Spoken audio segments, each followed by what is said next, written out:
Welcome to Bustin' Rainbow Six Siege. Today we are looking at some brand new myths. So let's get started. You can place Jaeger's ADS system on the turret shield. So this is very cool, but unfortunately not very practical for Tachanka. Although it does give him extra protection, the ADS systems do not move with the turret, so it can actually end up completely blocking his view. But for Jaeger, this could be a legitimate tactic. It probably should be patched out because it definitely does not work with any kind of reality. They're obviously just floating there, which is obviously very bad. But for Jaeger, they are completely and utterly usable. And especially, you're not going to be, as an attacker, expecting Jaeger's ADS systems to be just floating in the air, because they will. Even when you take away the turret, they still remain there completely intact and completely operational. So it's a legitimate tactic, but yeah, definitely needs to be patched out. And just to be sure, we did check to make sure these will actually still operate completely fine.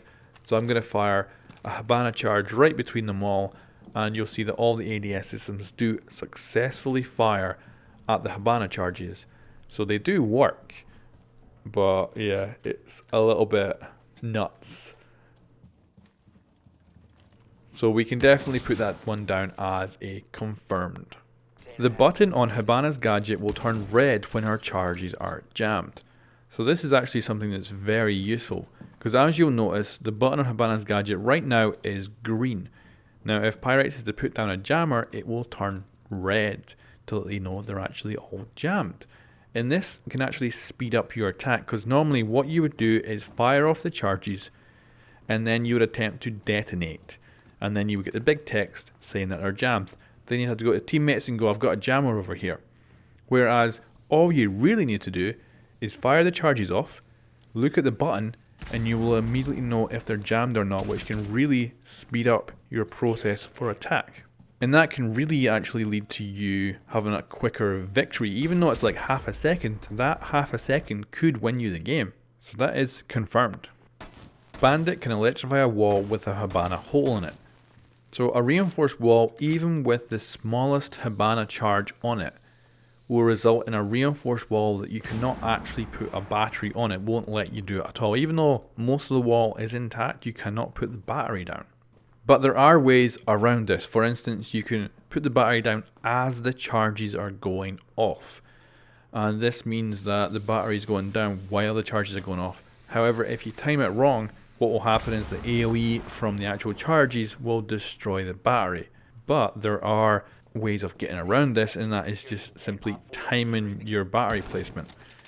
So when the charges are burning through, what you want to wait for is when you actually see them physically burning through the wall, then you place the battery, and you will electrify a wall with a hole in it. And this wall will hurt the attackers if they touch it. They won't be able to put any other breaching charges or any other Hibana charges on that wall. And as a defender, sometimes having a hole in a wall can be very useful as a kill hole. So this is kind of a feasible tactic. It does put you as Bandit at a very big vulnerability, because you would have to wait for those charges to be burning through. You will definitely be visible once they explode, but you might just be able to do it without getting killed. You can even do it on a wall like this, where most of the wall has been taken out, and it will still electrify. Obviously this one is not a useful tactic, but as you can see, it does seem to still electrify the entire wall, even though it's not really connected to much of the wall, and it will hurt the attackers, which is kind of crazy. But there you go, you can electrify a reinforced wall with a hole in it if you do it at exactly the right time. So that is confirmed. Being under a table can save you from an interrogation. So as an example here, we've got Pyrex and he's next to a couch, and he's going to attempt to move around it and avoid my interrogation.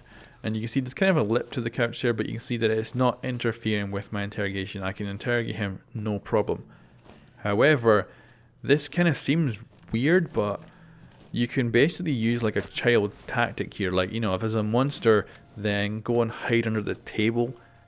It works. Like, if you get under a table, you cannot be interrogated. Or you might just be able to get interrogated, but it'll make it a lot harder to actually do it.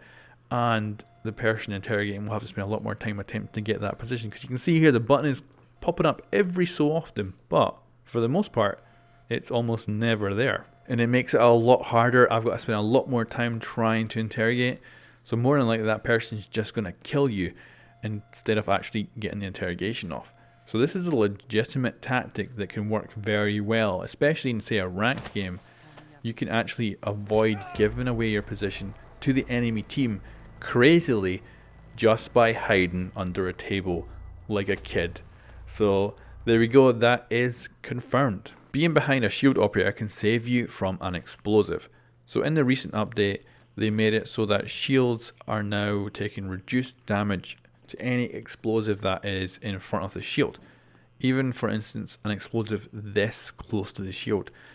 This means that the operator with the shield will actually survive, but the person behind still takes completely and utterly full damage. They do not get any kind of damage reduction from the explosive. They will die.